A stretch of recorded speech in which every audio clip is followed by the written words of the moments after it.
Hello all signs, tignan natin ano tong messages from your person or yung person na nasa isip mo. Pwedeng thoughts niya, feelings, or yung gusto niyang sabihin sa'yo. Okay, start tayo kay Aries.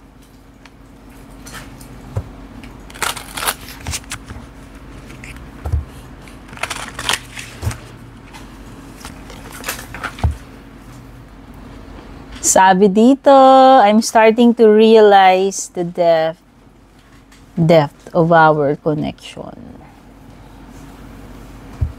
Ano pa? You're always on my mind no matter where I am. Wow, so yun naman pala. Feel ka pa rin itong person na to. At the more nga na nare-realize niya yung importansya mo, yung value mo. Ayan o. Okay. Susunod si Taurus. Naisip, feelings, itong person na to, or yung possible na yun sabihin para sa iyo, Taurus. Special someone mo. Karelasyon mo man to or not. Basta yung kakonect mo. You're always on my mind no matter where I am. Appearances can be deceiving. Uy.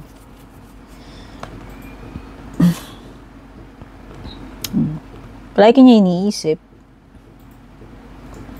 Pero, pwedeng nagdi-disguise siya. Kasi may sinasabi dito about, appearances. Kumbaga, don't rely doon sa nakikita mo lang sa panglabas, siguro. Pwedeng may mga siya.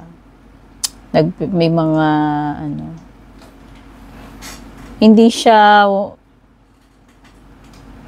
honest siguro. O yun na nga, pwedeng may mask itong person na to. Gemini. Iniisip or feelings nitong person na to sa'yo or yung mga niya. Gustong sabihin. I often recall memories of you. So, past person, no? I am starting to realize the depth of our connection. So, ngayon lang niya siguro ikaw na-appreciate. Basta siya, nagno-nostalgia or nami-miss ka niya. Siguro yung mga, may mga regrets din kasi yung mga hindi niya napapansin sa'yo or na-appreciate sa'yo noon. Pwede ngayon lang niya yun nare-realize. Cancer. Thoughts, feelings, or yung gustong sabihin nitong person na nasa isip mo. Wow! You are the most precious person in my life. Precious. Parang sismigol lang, no? You're the most precious person in my life. I'm afraid to be in contact with you. Uy, bakit? Bawal ba? Bawal ba tong pag-ibig? Hesitant or afraid ito to contact you. O, diba? My precious, diba? Natawa din sa mo, Cancer. Ano ba yan? Next, si Leo.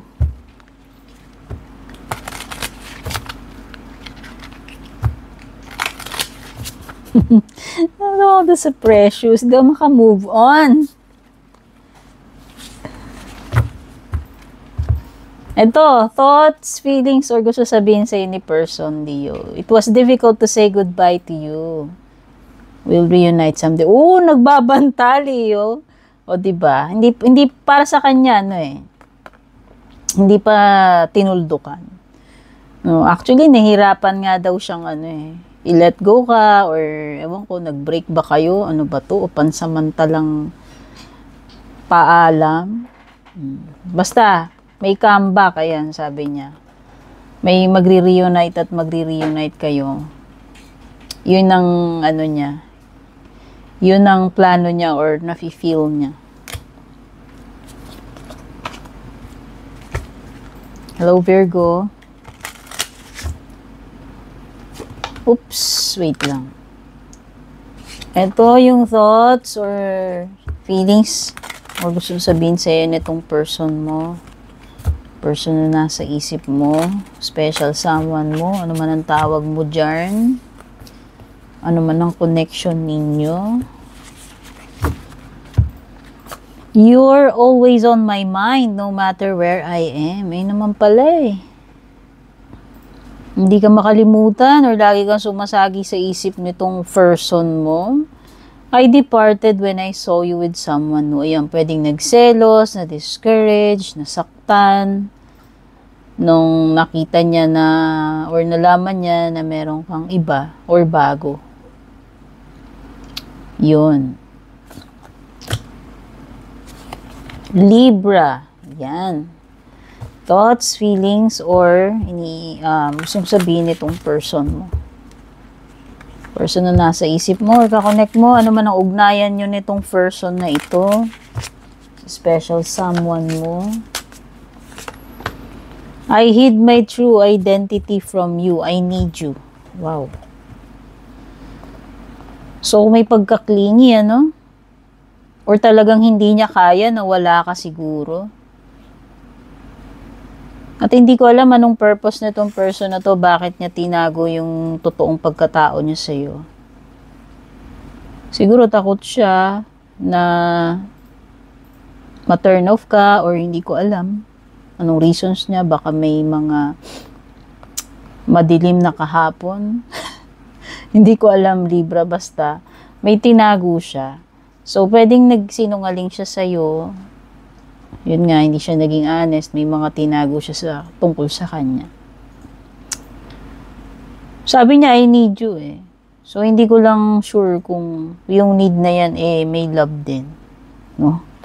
Ikaw nakakaalam niya, Libra. Scorpio. Excuse me sa boses. Scorpio, ito na yung thoughts, feelings, or gustong sabihin sa'yo nitong special someone mo, person mo. Ano man ang ugnayan nyo. I desire to recapture that feeling. The truth was a bitter pill to swallow. Okay. May mga gusto siyang balikan sa inyo. Ano ba tong mga, gusto niya uling maramdaman, ma-experience yung kung anong meron kayo before or specific yung sa kanya. Ano man ang naramdaman niya para sa'yo. Siguro it is something na hindi niya makalimutan or super special para sa kanya or napakasarap para sa kanya. Kaya lang merong something dito about truth na sabi niya nahihirapan siyang tanggapin. Okay, so wala ko idea dun. Baka ikaw, may masabi ka dyan, Scorpio. Sagittarius, thoughts, feelings, or gustong sabihin itong special someone mo, person na nasa isip mo or kakonect mo.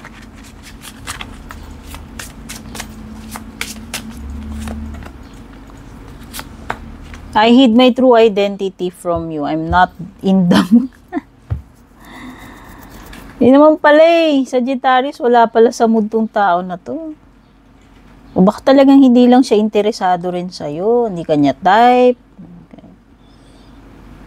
Oo, kasi dito pa lang eh. So, hindi ko alam kung anong intention niya sa'yo. Pero, ibig sabihin lang nito, pag convenient lang para sa kanya or pag feel lang niya, tsaka lang ka lang niya ba kinokontak, no? Parang ganun yung nafe-feel ko. Kasi hindi rin siya truthful or honest sa'yo. May tinatago ito eh.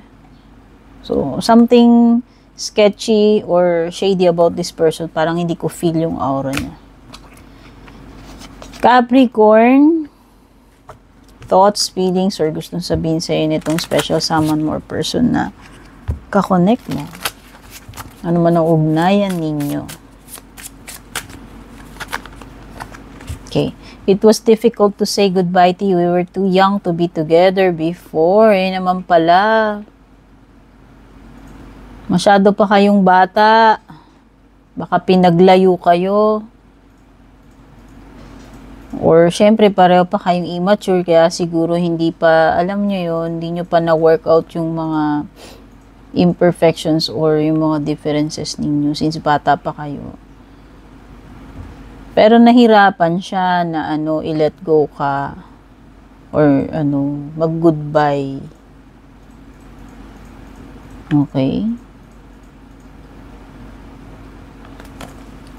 Next is Aquarius. Thoughts, feelings, or gustong sabihin sa'yo nitong person mo, kakonect mo, special someone mo, ano man ang ugnayan ninyo.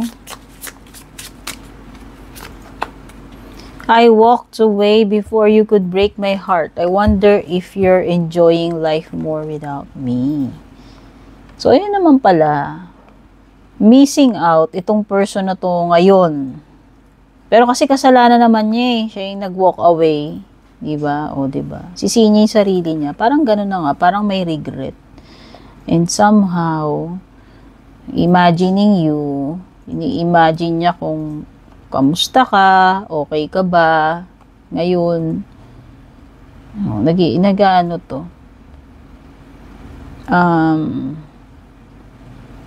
Siguro gusto makibalita, gusto makipag-keep in touch, kaya lang hindi pwede. Siguro baka pareho na kayong may jowa, may bago, or yung isa sa inyo may bago na baka ikaw. Ano kasi siya eh, kumbaga inunahan ka na niya eh. Kumbaga inutakan ka na niya. Bago pa siya yung ma-broken heart mo, siya na yung nag-walk away. O diba? Pisces. Thoughts, feelings, or gustong sabihin sa'yo nitong person mo, special someone mo, or kakonect mo. Ano man ang ugnayan ninyo.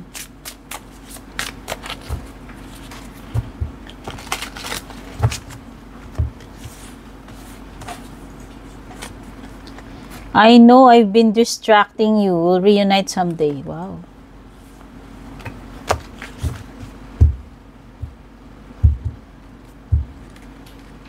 So, feeling nitong person na to is asungot lang siya sa buhay mo or yun, isa siyang malaking distraction para sa'yo.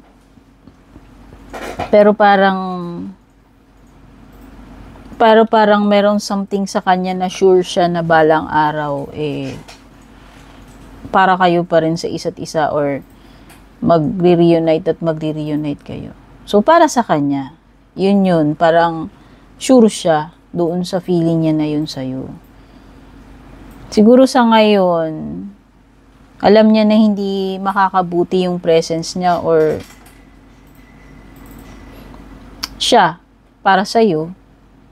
Sinasabi niya na isa siyang distraction. Kaya siguro parang na lang siya, nag-sacrifice or nag-let go na lang, pero deep inside, sa puso nitong person na to, babalik at babalik siguro siya sa inyo, or para kayo sa isa't isa na magre-reunite pa rin kayo. Okay? So, yan yung mga energies na na-pick up ko. All signs, maraming salamat sa pag-drop by para manood lagi ng readings ko. Kung matagal na kayo rito at kung bago kayo, don't forget to subscribe, like, follow. Pa-share na rin itong ating reading. Maraming salamat at sa mga gustong mag-avail ng private reading ko. Tingnan nyo yung mga nakasulat sa screen or sa description. Take note, hindi po ako mag-add friend or magme-message sa inyo na una. Pag merong ganon, hindi po ako yun, yung mga fake na gumagaya sa akin. Take care, babush. And kung balak nyo pong mag-book or mag-inquire ng personal readings ko, basahin nyo lamang po itong nakasulat sa screen or yung nakalagay sa description.